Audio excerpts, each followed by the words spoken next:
வேலையை நேசிக்கும்படியாக அல்லது அந்த நாளையே சபிக்கும்படியாக உங்கள் மேலாளர் உங்களை நடத்தலாம். மேலாளர்கள் எவ்வாறு நடத்துகிறார்கள் என்பதே கேள்வி.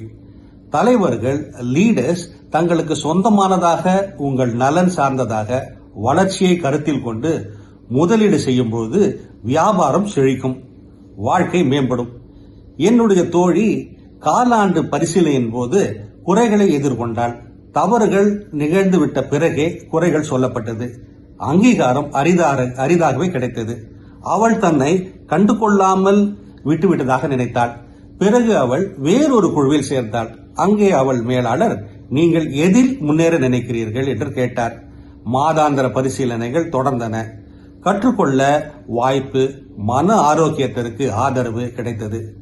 சிறு வெற்றிகளும் கொண்டாடப்பட்டது. ஓராண்டு காலத்திற்குள் அவள் திடநம்பிக்கை பெற்றாள். படைப்பூக்கம், அதாவது கிரியேட்டிவிட்டி பெற்றாள். அவளது வேலையும் ஆற்றலும் மிக அதிகமாக உயர்ந்தது. இதிலிருந்து என்ன தெரிகிறது? உங்களை உயர்த்தும் அலுவலகத்தை தெரிந்திடுங்கள். அவுட்புட்டை மட்டுமல்ல, உங்களை கவனிக்கும் தலைவர்களை தேடுங்கள். மற்றவர்கள் உங்களை நடத்துகிற விதமே எல்லாவற்றையும் தீர்மானிக்கும். உங்கள் ஊக்கம், உங்கள் ஆரோக்கியம், உங்கள் தோற்றம் எல்லாவற்றையுமே அவை தீர்மானிக்கும்.